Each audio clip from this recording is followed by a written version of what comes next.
हिंदी साहित्य में आइए आज सुनते हैं मुंशी प्रेमचंद्र द्वारा रचित दो बैलों की कथा। स्वर है चंद्रशेखर। जानवरों में गधा सबसे ज्यादा बुद्धिहीन समझा जाता है।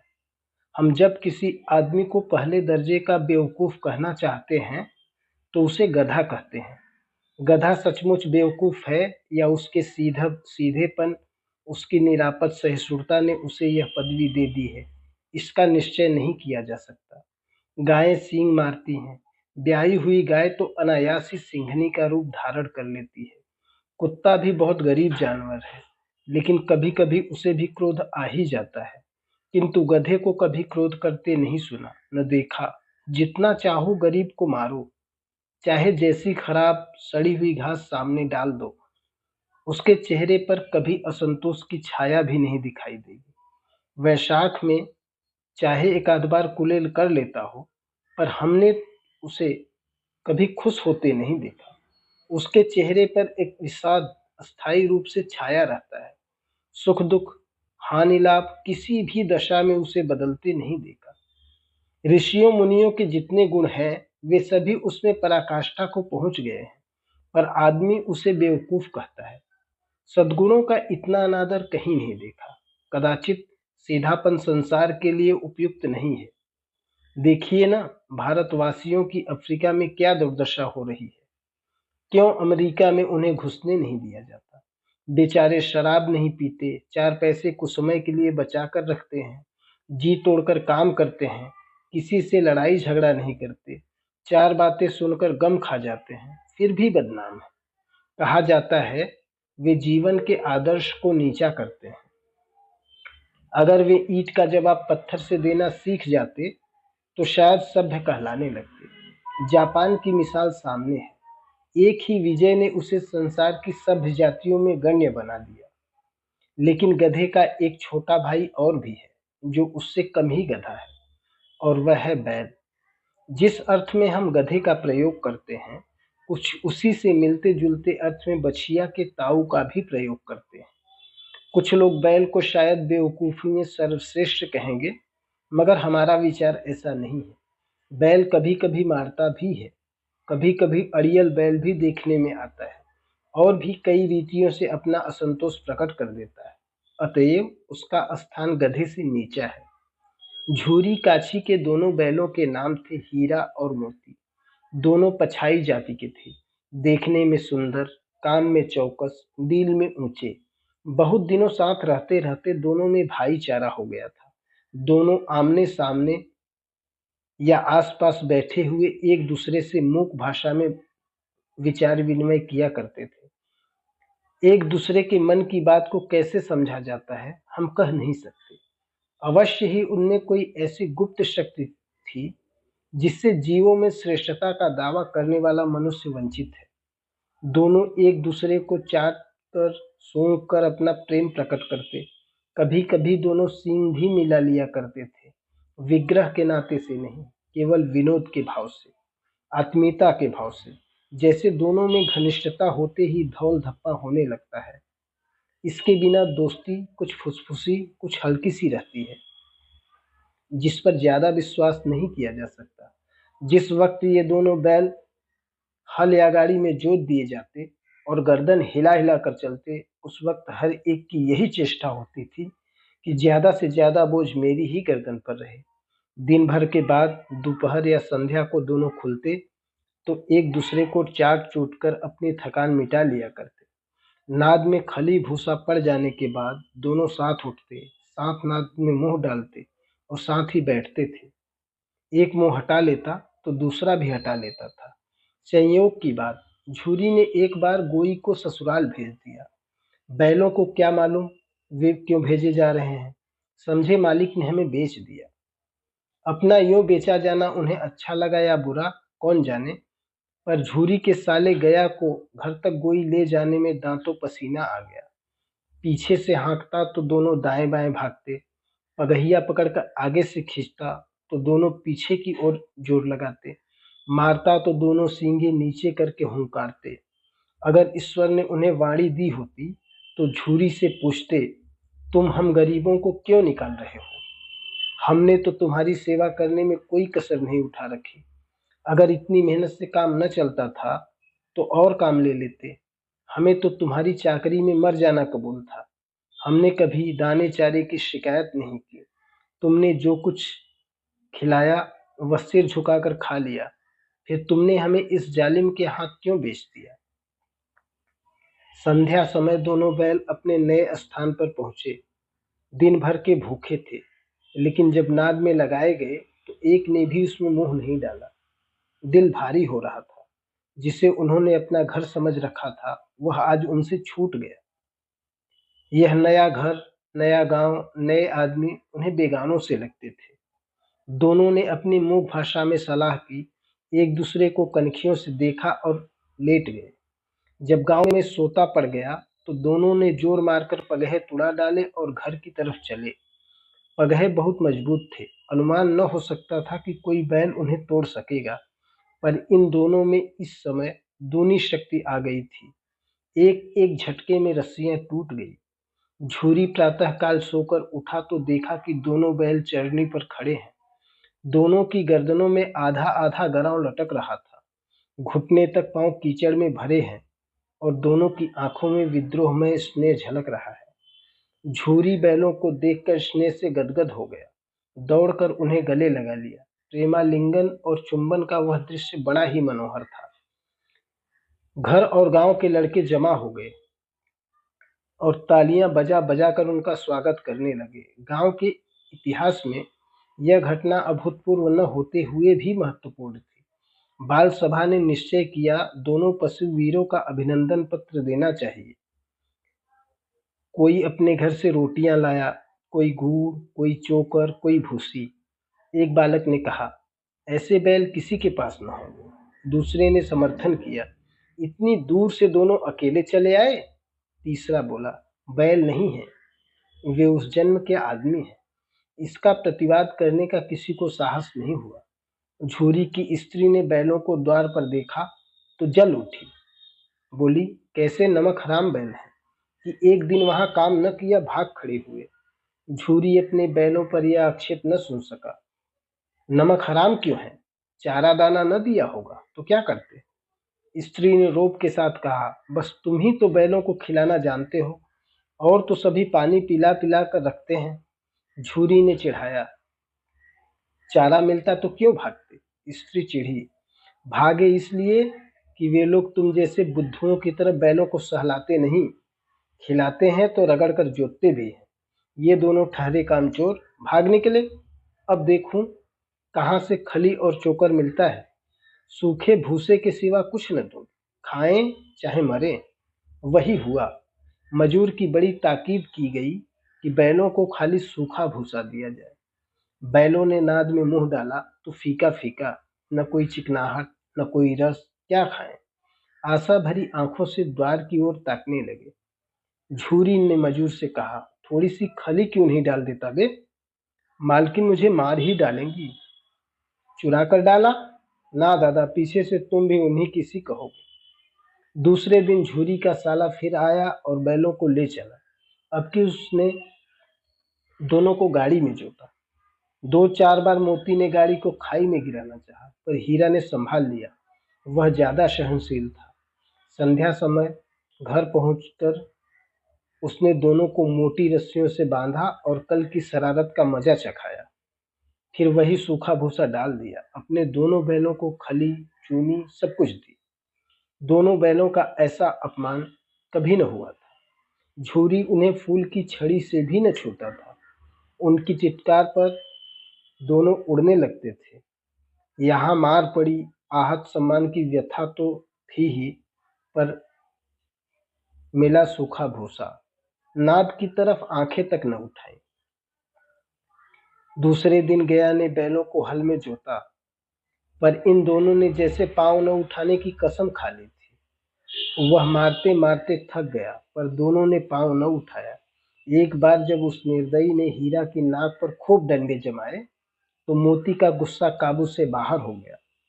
हल लेकर भागा। हल, रस्सी, जुआ, जोत सब टूट टाट कर बराबर हो गया। गले में बड़ी बड़ी रस्सियां न होती तो दोनों पकड़ाई में न आते। हीरा ने मूक भाषा में कहा, भागना व्यर्थ है। मोती ने उत्तर दिया, तुम्हारी तो इसने जान ही ले ली थी, अब की बड़ी मार पड़ेगी। पढ़ने दो, बैल का जन्म लिया है तो मार से कहाँ तक बचेंगे। गया दो आदमियों के साथ दौड़ा आ रहा है, दोनों के हाथों में लाठियां हैं। मोती बोला, कहो तो दिखा दूं कुछ मजा मैं भी। लाठी लेकर आ रहा है। हीरा ने समझाया, नहीं भाई, खड़े हो जाओ। मुझे मारेगा तो मैं भी एक दो को गिरा ही दूंगा। नहीं, हमारी जाति का यह धर्म नहीं है। मोती दिल में ऐंठ कर रह गया। गया आ पहुंचा और दोनों को पकड़कर ले चला। कुशल हुई कि उसने इस वक्त मारपीट न की, नहीं तो मोती भी पलट पड़ता। उसके तेवर देखकर गया और उसके सहायक समझ गए कि इस वक्त टाल जाना ही मसलहत है। आज दोनों के सामने फिर वही सूखा भूसा लाया गया। दोनों चुपचाप खड़े रहे। घर में लोग भोजन करने लगे। उस वक्त छोटी सी लड़की दो रोटियां लिए निकली और दोनों के मुंह में देकर चली गई। उस एक रोटी से इनकी भूख तो क्या शांत होती, पर दोनों के हृदय को मानो भोजन मिल गया। यहाँ भी किसी सज्जन का वास है। लड़की भैरव की थी, उसकी माँ मर चुकी थी, सौतेली माँ उसे मारती रहती थी, इसलिए इन बैलों से एक प्रकार की आत्मीयता हो गई थी।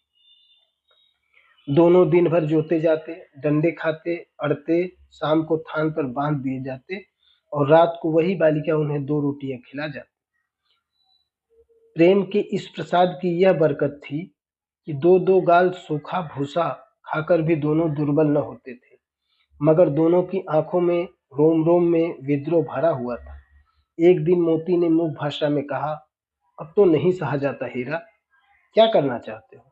एक आध को सींगों पर उठाकर फेंक दूंगा, लेकिन जानते हो, वह प्यारी लड़की जो हमें रोटियां खिलाती है, उसी की लड़की है जो इस घर का मालिक है।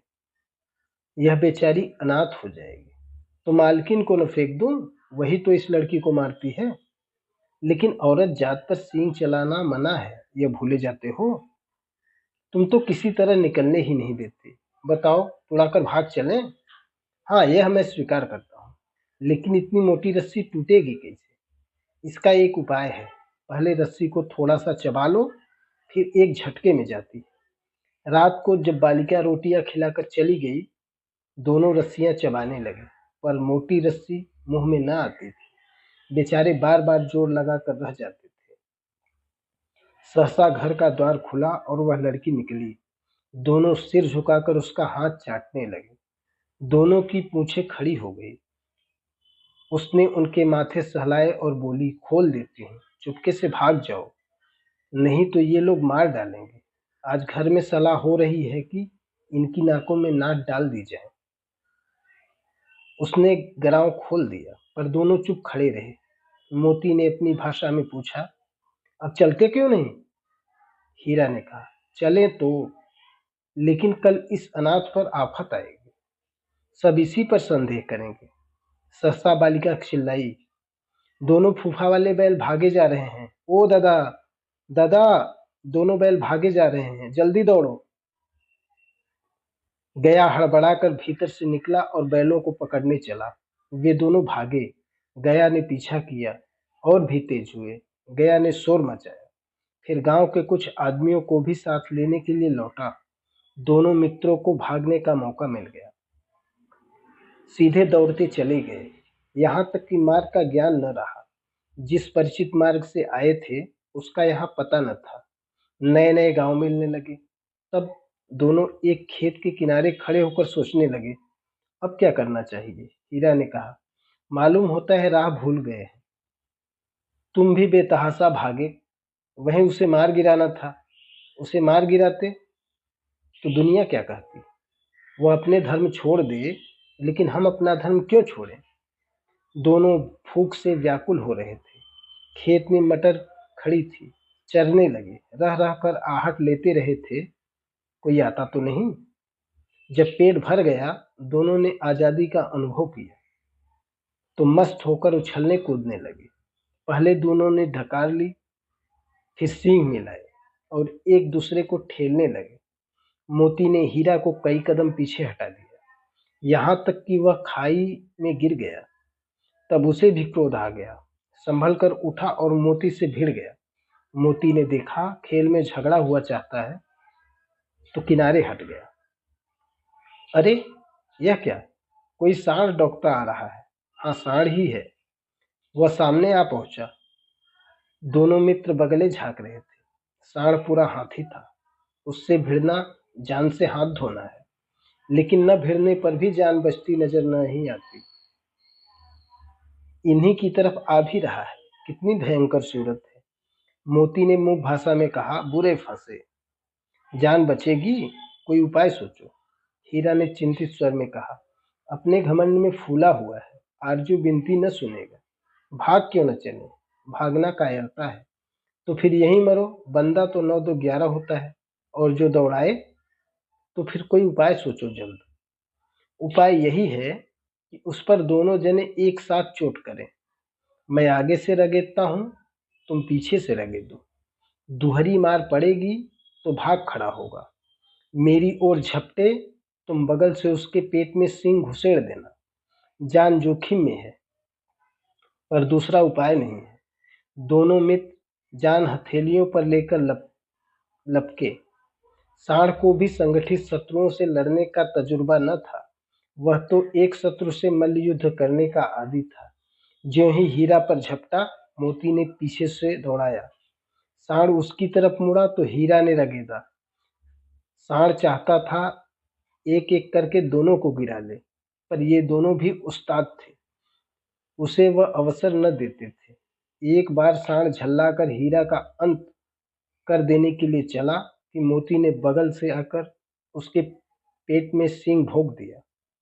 सांड क्रोध में आकर पीछे फिरा तो हीरा ने उसके पहलू में सींग चुभा दिया। आखिर बेचारा जख्मी होकर भागा और दोनों मित्रों ने दूर तक उसका पीछा किया, यहाँ तक कि सांड बेदम होकर गिर पड़ा।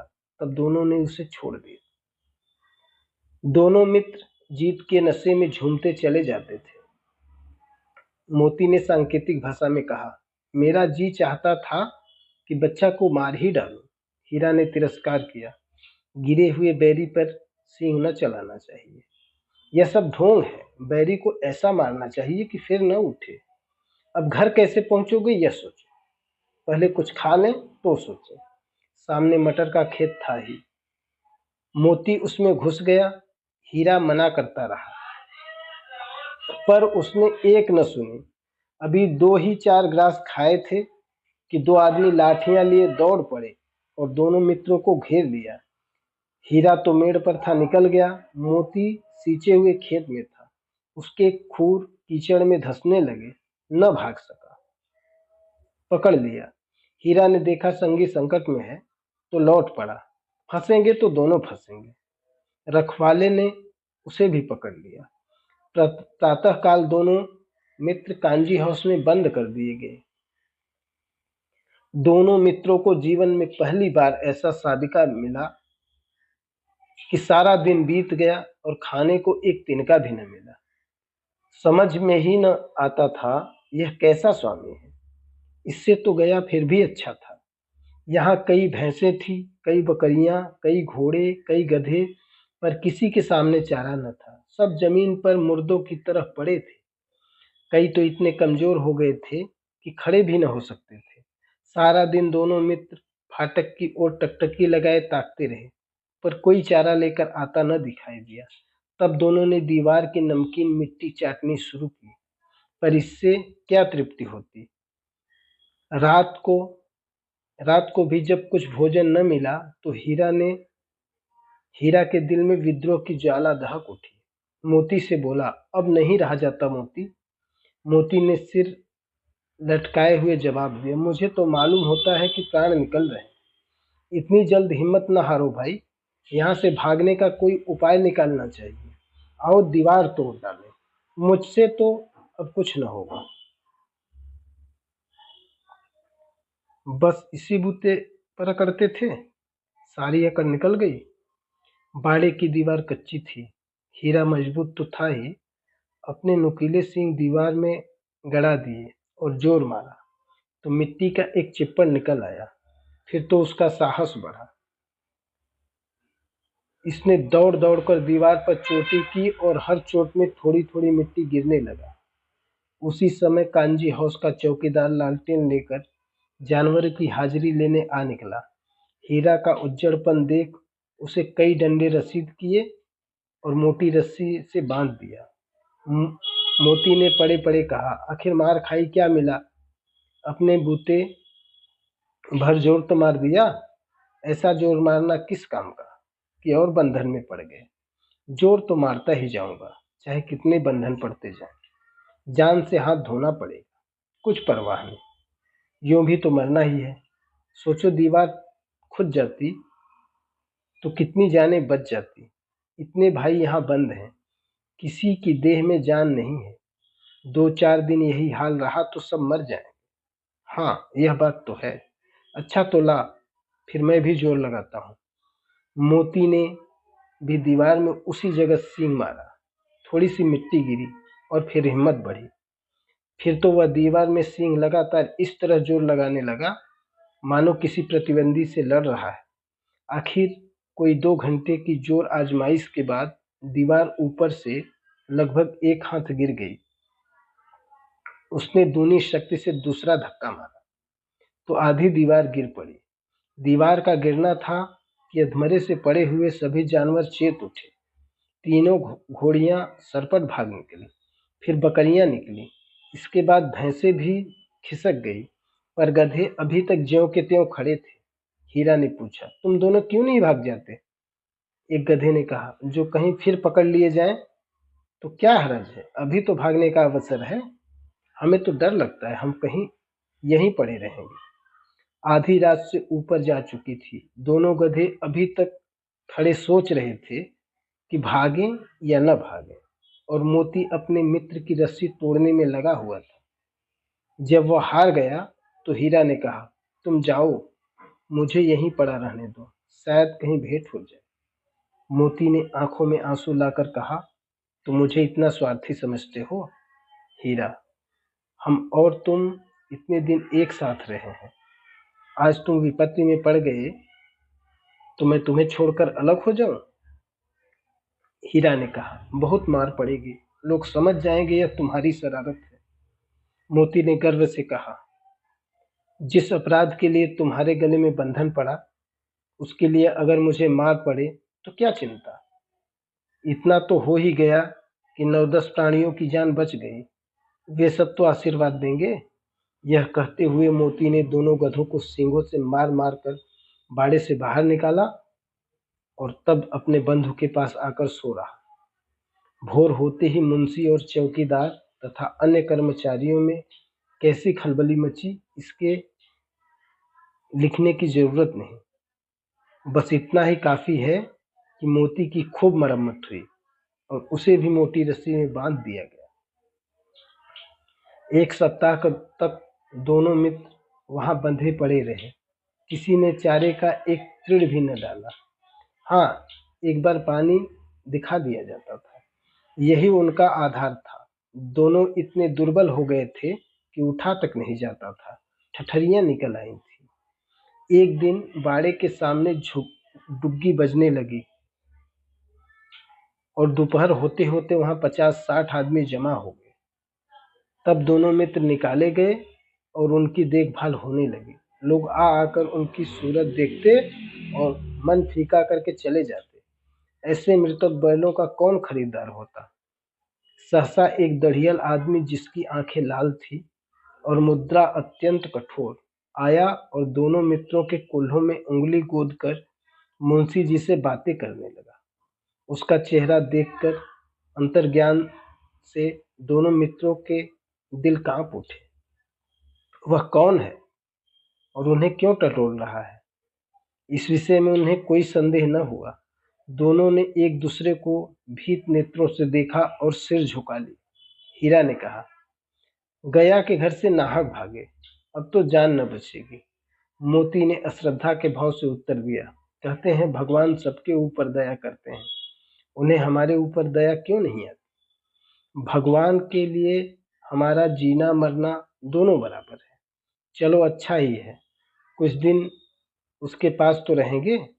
एक बार भगवान ने उस लड़की के रूप में हमें बचाया था, या अब न बचाएंगे? यह आदमी छुरी चलाएगा, देख लेना। तो क्या चिंता है, मांस, खाल, सींग, हड्डी सब किसी के काम आ जाएंगे। नीलाम हो जाने के बाद दोनों मित्र उस दड़ियल के साथ चले। दोनों की बोटी बोटी कांप रही थी। बेचारे पांव तक न उठा सकते थे, पर भय के मारे गिरते पड़ते भागे जाते थे, क्योंकि वह जरा भी चाल धीमे हो जाने पर डंडा जमा देता था। राह में गाय बैलों का एक रेवड़ हरे भरे हार में चरता नजर आया। सभी जानवर प्रसन्न थे, चिकने चपल। कोई उछलता था, कोई आनंद से बैठा पागुर करता था। कितना सुखी जीवन था इनका। पर कितने स्वार्थी हैं सब। किसी को चिंता नहीं कि उनके दो भाई बधिर के हाथों पड़े कैसे दुखी हैं। सहसा दोनों को ऐसा मालूम हुआ कि परिचित रहा है। हाँ, इसी रास्ते से गया उन्हें ले गया था। वही खेत, वही बाग, वही गांव मिलने लगे। प्रतिक्षण उनकी चाल तेज होने लगी। सारी थकान, सारी दुर्बलता गायब हो गई। आह, यह लो, अपना ही हार आ गया। इसी कुएं पर हम चोर चलाने आया करते थे। यही कुआं है, मोती ने कहा। हमारा घर नगीच आ रहा है, हीरा बोला। भगवान की दया है, मैं तो अब घर भागता हूँ। यह जाने देगा? इसे मैं मार गिराता हूँ। नहीं नहीं, दौड़कर थान पर चलो, वहां से आगे हम न जाएंगे। दोनों उन्मत्त होकर बछड़ों की भात कुलेले करते हुए घर की ओर दौड़े। वह हमारा थान है। दोनों दौड़कर अपने थान पर आए और खड़े हो गए। दड़ियल भी पीछे पीछे दौड़ा चला आता था। झूरी द्वार पर बैठा धूप खा रहा था। बैलों को देखते ही दौड़ा और उन्हें बारी बारी से गले लगाने लगा। मित्रों की आंखों से आनंद के आंसू बहने लगे। एक झूरी का हाथ चाट रहा था। दड़ियल ने जाकर बैलों की रस्सियां पकड़ ली। झूरी ने कहा, मेरे बैल हैं। तुम्हारे बैल कैसे हैं? मैं मवेशी खाने से नीलाम लिए आता हूँ। मैं तो समझा हूँ चुराए लिए आते हो। चुपके से चले जाओ, मेरे बैल हैं। मैं बेचूंगा तो बिकेंगे। किसी को मेरे बैल नीलाम करने का क्या अख्तियार है? जाकर थाने में रपट कर दूंगा, मेरे बैल हैं। इसका सबूत यह है कि मेरे द्वार पर खड़े हैं। दड़ियल झल्लाकर बैलों को जबरदस्ती पकड़ ले जाने के लिए बढ़ा। उसी वक्त मोती ने सींग चलाया। दड़ियल पीछे हटा।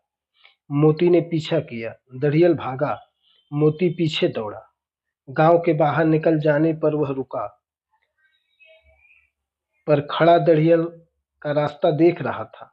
दड़ियल दूर खड़ा धमकियां दे रहा था, गालियां निकाल रहा था, पत्थर फेंक रहा था, और मोती विजयी सुर की भांति उसका रास्ता रोके खड़ा था। गांव के लोग यह तमाशा देखते थे और हंसते थे। जब दड़ियल हार कर चला गया तो मोती अकड़ता हुआ लौटा। हीरा ने कहा, मैं तो डर गया था कि कहीं तुम गुस्से में आकर मार न बैठो। अगर वो मुझे पकड़ता तो मैं बेमारे न छोड़ता। अब न आएगा।